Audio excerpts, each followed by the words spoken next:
اللہ رب العالمین اس آیت کریمہ کے اندر بھی دنیا والے انسانوں کو جھنجھوڑ رہا ہے، دنیا والے انسانوں کو خبردار کر رہا ہے کیا دنیا والے لوگوں نے کسی اور کو اپنا شریک بنا لیا؟ کیا دنیا والے لوگوں نے کسی اور کو اپنا معبود بنا لیا؟ جو معبود ان کو الگ دین بنا کر کے دے رہا ہے، جو معبود اسے الگ جو ہے دین طور اور طریقے بنا کر کے دے رہا ہے، کیونکہ اللہ تبارک و تعالی جس بات کی طرف ایک انسان کے لیے اشارہ کر رہا ہے اس بات کے اوپر اگر ایک آدمی عمل نہیں کرتا، اللہ رب العالمین اور نبی اکرم جناب محمد رسول اللہ صلی اللہ علیہ وسلم بدعت و خرافات سے ایک انسان کو روکتا ہے، بے جا رسموں سے اور مروجہ رسموں سے ایک انسان کو روکتا ہے، لیکن اگر ایک آدمی ان بدعت و خرافات سے اپنے آپ کو نہیں بچاتا ہے، ان رسموں سے ان رسومات سے اگر ایک آدمی اپنے آپ کو نہیں روکتا ہے، اللہ رب العالمین کہہ رہا ہے کہ اگر یہ انسان اپنے آپ کو بدعت و خرافات سے نہیں روک رہا ہے، کہیں ایسا تو نہیں کہ اس نے الگ دین بنا لیا ہے، کہیں ایسا تو نہیں کہ اس کا معبود کوئی اور ہے،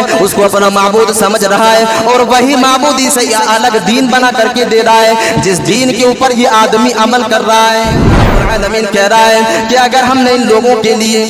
قیامت کے دن کو مقرر نہ کرتا، اگر میں نے ان لوگوں کے لیے انصاف کے دن کو مقرر نہ کرتا، اگر میں نے ان لوگوں کے لیے انصاف کے دن کو مقرر نہ کرتا تو ہم اس کے لیے دنیا کے اندر ہی فیصلہ کر دیتے، ہم دنیا کے اندر ہی اس کی کرتوتوں کا مزہ چکھا دیتے، ہم دنیا کے اندر ان تمام کے تمام بدعت و خرافات اور بے جا رسموں کی سزا ہم اسے دنیا کے اندر ہی دے دیتے، لیکن ہم نے قیامت کے دن کو ان کے لیے مقرر کر دیا ہے، ہم نے فیصلے کے دن کو اس کے لیے مقرر کر دیا ہے، جس کی وجہ سے ہم ان دونوں کے درمیان میں، ان لوگوں کے درمیان میں دنیا کے اندر فیصلہ نہیں کرتے۔ حضرت حسین رضی اللہ تعالی عنہ کی شہادت ہوتی ہے اور شہادت کے بعد تاریخ نگار لکھتے ہیں کہ 291 برس تک کسی بھی حکمران نے حضرت حسین رضی اللہ تعالی عنہ کے نام پر نہ تو ماتم کی اور نہ ہی سبیل کی محفلیں سجائی گئی اور نہ ہی کسی نے اس دنیا کے اندر تعزیہ داری کی، نہ ہی کسی نے عزا داری کی۔ میرے عزیز ساتھیوں، 291 برس کے بعد،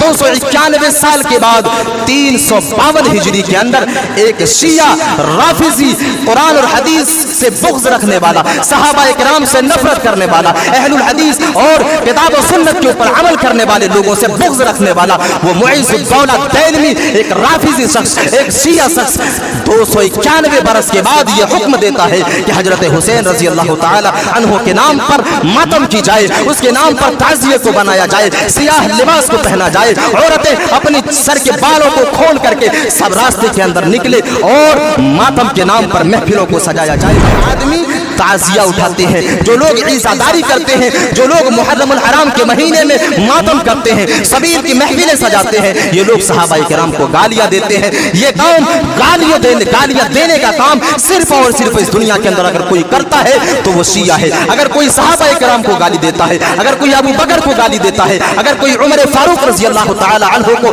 کافر تصور کرتا ہے تو وہ صرف اور صرف شیعہ کی جماعت ہے، وہ صرف اور صرف رافضی کی جماعت ہے۔ اگر ایک انسان جو اپنے آپ کو سنت کا علم بردار کہتا ہے اگر وہ یہ عمل کرتا ہے تو وہ انسان بھی کہیں نہ کہیں اسلام سے خارج ہے، کیونکہ اس انسان کے اوپر انگلیاں اٹھائی جا رہی ہیں جس کے بارے میں کبھی نبی اکرم جناب محمد رسول اللہ صلی اللہ علیہ وسلم نے کہا تھا کہ میرے بعد اگر کوئی نبی ہوتا تو وہ عمر فاروق ہے، میرے بعد اگر کوئی نبی کے عہدے سے سرفراز کیا جاتا تو وہ عمر فاروق رضی اللہ تعالی عنہ ہے۔ آج یہ شیعہ کے نقش قدم پر چلنے والے، آج یہ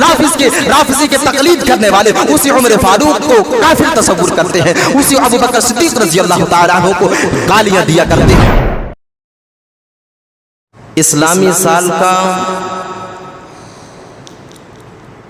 جو مہینہ ہماری سروں کے اوپر سایہ فگن ہے وہ مہینہ محرم الحرام کا مہینہ ہے۔ اسلامی کیلنڈر میں یہ پہلا مہینہ ہے۔ اس مہینے کے بارے میں احادیث نبوی کے اندر آتا ہے کہ یہ مہینہ اللہ رب العالمین کا مہینہ ہے اور جناب محمد رسول اللہ صلی اللہ علیہ وسلم سے یہ حدیث بھی ثابت ہے کہ اس مہینے کے اندر ایک بڑی اہم عبادت ہے۔ جو عبادت روزے کے مناسبت سے ہے، یعنی یوم عاشورہ کے دن ایک آدمی کو چاہیے کہ روزے کا اہتمام کرے۔ ایک حدیث کے اندر ایک صحابی رسول بیان کرتے ہیں کہ یوم عاشورہ کے روزے کے تعلق سے اللہ کے نبی صلی اللہ علیہ وسلم فرماتے ہیں کہ اللہ کے نبی صلی اللہ علیہ وسلم نے صحابہ کرام کو یہ حکم دیا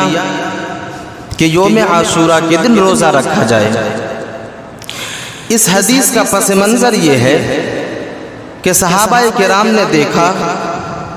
اور جناب محمد رسول اللہ صلی اللہ علیہ وسلم نے دیکھا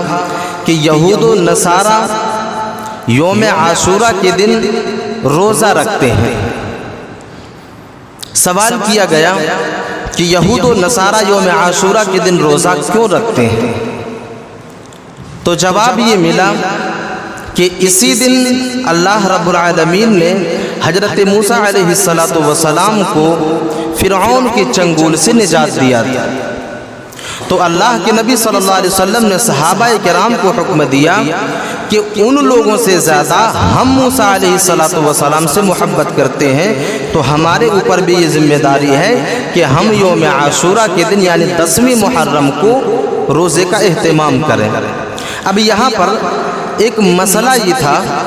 کہ یہودی بھی یوم عاشورہ کے دن روزہ رکھا کرتے تھے، تو اللہ کے نبی صلی اللہ علیہ وسلم نے یہ حکم دیا کہ ہمیں یہودی کی مشابہت نہیں کرنی ہے، یعنی وہ جو عمل کر رہے ہیں ہمیں اس عمل سے یعنی اس کے طریقہ کار کو اپنانے سے بچنا ہے۔ تو اللہ کے نبی صلی اللہ علیہ وسلم نے حکم یہ دیا کہ 10ویں محرم کو روزہ رکھا جائے، لیکن الگ سے ہمیں اور آپ کو کرنا یہ ہے یعنی 2 روزہ ایک انسان کو رکھنا ہے، 2 روزہ رکھنا ہے 9 اور 10 کو، یعنی اس طرح ایک انسان اس یوم عاشورہ کے روزے کو رکھ سکتا ہے اور یہودیوں کی مشابہت سے اور اس کے طریقہ کار کو اپنانے سے اپنے آپ کو بچا سکتا ہے۔ یہ اللہ کے نبی صلی اللہ علیہ وسلم کا حکم ہے۔ لیکن اس ماہ محرم کے اندر ہم نے اور آپ نے تقریباً سال سے اس بات کا مشاہدہ کر رہے ہیں کہ جس چیز کا حکم اللہ رب العالمین نے نہیں دیا یا جس چیز کا حکم اللہ کے نبی صلی اللہ علیہ وسلم نے دیا، اس کو چھوڑ کر کے کسی دوسری چیز کو اس ماہ محرم کے اندر شامل کر کے ایک آدمی بدعت و خرافات کو انجام دے رہا ہے۔ اب سوال یہ ہے کہ آخر یہ نوبت آئی کیوں؟ اس ماہ محرم کے اندر جو ماہ محرم صرف اللہ رب العالمین کا مہینہ تھا، آخر اس ماہ محرم کے اندر یہ بدعت و خرافات ایجاد کیوں ہوا؟ جب تاریخ کا آپ مطالعہ کریں گے، جب تاریخ کی کتابوں کو آپ پلٹنا شروع کریں گے تو تاریخ کے اندر ایک واقعے کو بہت ہائی لائٹ کیا گیا اور اتنا پروپیگنڈا کیا گیا اس واقعے کو، اور اسی پروپیگنڈے کی وجہ سے آج یہ ماہ محرم بدعت و خرافات کی وجہ سے یاد کی جاتی ہے دنیا کے اندر۔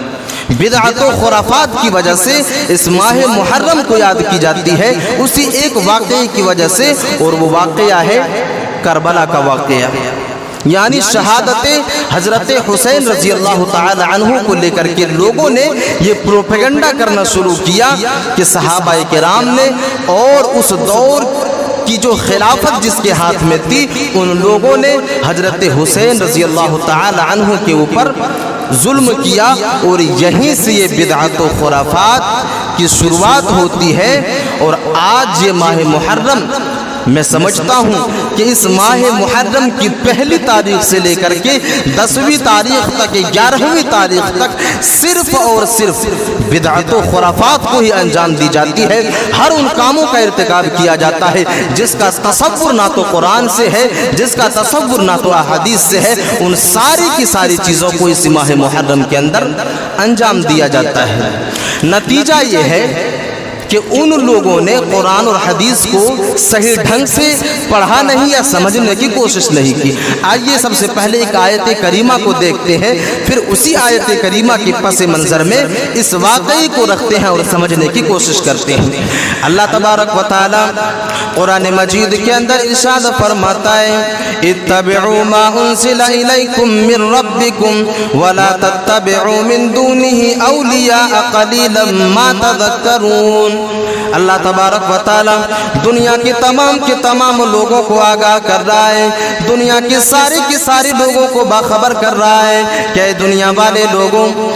جس دین کو اللہ تبارک و تعالی نے تمہارے لیے آسمان سے نازل کیا ہے تم اسی دین کی اتباع کرو۔ اتبعوا ما انزل الیکم من ربکم، جس دین کو اللہ تبارک و تعالی نے تمہارے لیے آسمان سے نازل کیا ہے تم اسی دین کی اتباع کرو۔ اتبعوا ما انزل الیکم من ربکم ولا تتبعوا من دونه اولیاء قلیلا ما تذکرون، اور تم کسی حاکم کی باتوں کے پیچھے نہ چلا کرو۔ تم جو اللہ تبارک و تعالیٰ کی آیت کریمہ کے اندر مل جائے، آخری نبی جناب محمد رسول اللہ صلی اللہ علیہ وسلم کی حدیث کے اندر مل جائے، انہی باتوں کو دین سمجھ کر کے عمل کیا کرو۔ تم کسی حاکم کے پیچھے، تم کسی بزرگ کی قول کے اوپر، کسی اولیاء کے قول کے اوپر اس کے پیچھے نہ چلا کرو، کیونکہ تم بہت کم عبرت حاصل کرتے ہو۔ اللہ رب العالمین نے اس آیت کریمہ کے اندر یہ حکم دیا کہ جو دین تمہارے لیے اللہ تبارک و تعالیٰ نے آسمان سے نازل کیا ہے تم اسی دین کی اتباع کرو، یعنی اسی کے حکم کی پیروی کرو، اس کی احکام کی جو ہے حفاظت کرو، اور جو اللہ کے نبی صلی اللہ علیہ وسلم نے جو اصول، جو قوانین تمہارے اوپر نافذ کیا ہے انہی کی اتباع کرو، اسی کی پیروی کرو۔ تم کسی حاکم کے پیچھے، تم کسی قول اور کسی بزرگ کے پیچھے، اس کی قول کے پیچھے نہ چلا کرو۔ اب اس آیت کریمہ کے اندر سمجھنے والی بات یہ ہے کہ یہاں پر اللہ رب العالمین بدعات و خرافات کے تمام دروازے کو بند کر رہا ہے۔ اللہ رب العالمین بدعت کے تمام دروازے کو بند کر رہا ہے، یعنی جو دین اللہ رب العالمین نے نازل کر دیا اس کے علاوہ تم کسی بھی دین کے اوپر عمل نہیں کر سکتے، تم کسی بھی اصول، تم کسی بھی قوانین کے اوپر عمل نہیں کر سکتے، کیونکہ اللہ نے جس چیز کو تمہارے لیے نازل کیا ہے وہی چیز تمہارے لیے دین ہے۔ اور تم کسی حاکم کی پیروی نہ کرو، تم کسی جو ہے امیر کی پیروی نہ کرو دین کے معاملے میں۔ اگر کوئی چیز ایک انسان دین سمجھ کے کرنے کا حکم دے رہا ہے کہ یہ چیز عبادت کے زمرے میں ہے، یہ چیز اگر تم کرو گے تو تم اللہ تبارک و تعالیٰ کے قرب کو حاصل کرو گے۔ اگر کوئی آدمی کسی کو حکم دے رہا ہے تو اس حکم کو قرآن اور حدیث کے کسوٹی کے اوپر رکھ کر کے ہمیں موازنہ کرنا ہے، ہمیں اس حکم کو قرآن اور حدیث کے مطابق جو ہے فیصلہ کرنا ہے کہ یہ چیز قرآن اور حدیث سے ثابت ہے یا نہیں ہے۔ اگر قرآن اور حدیث سے ثابت ہے تو سر آنکھوں پر ہم اس کے اوپر عمل کرنے کے لیے تیار ہیں، لیکن قرآن اور حدیث اگر اس چیز سے منع کر رہی ہے، قرآن اور حدیث اگر اس چیز سے روک رہی ہے تو لاکھ امیر حکم دے دے، لاکھ حکمراں حکم دے دے، لیکن ہمیں اور آپ کو اس کو اپنانا نہیں ہے، کیونکہ اللہ رب العالمین اس آیت کریمہ کے اندر انسانوں کو منع کر رہا ہے کہ تم کسی حاکم کی پیروی نہ کرو دین کے معاملے میں۔ آج نتیجہ یہ ہے کہ اس ماہ محرم کے اندر جو بدعات و خرافات کو انجام دیا گیا، کہیں نہ کہیں اسی بات کو ملحوظ نہ رکھا گیا، اسی بات کے اوپر عمل نہ کی گئی۔ یہی وجہ ہے کہ آج ان بدعات و خرافات نے بلندیوں کو طے کر لیا، اور آج یہ بدعات و خرافات جو ہے اپنی چرم پر پہنچ چکی ہے۔ ایک آدمی کو اگر اس بدعات و خرافات کے تعلق سے علم دی جاتی ہے، اس بدعات و خرافات کے تعلق سے اگر احادیث سنائی جاتی ہے تو ایک انسان سمجھنے کے لیے تیار نہیں ہے، کیونکہ اس کی ذہنوں کے اندر بچپن سے لے کر کے جوانی تک، جوانی سے لے کر کے ادھیڑ تک جو ہے من گڑھت روایتوں کو اس کی دماغ کے اندر پیوست کی گئی، ان کی ذہنوں کے اندر بٹھایا گیا، اور جس کا نتیجہ یہ ہے کہ ایک عالم جو احادیث کو لے کر کے، ایک عالم جو آیت کریمہ کے ضمن میں باتوں کو رکھتا ہے، لیکن ایک آدمی سمجھنے کے لیے تیار نہیں ہے۔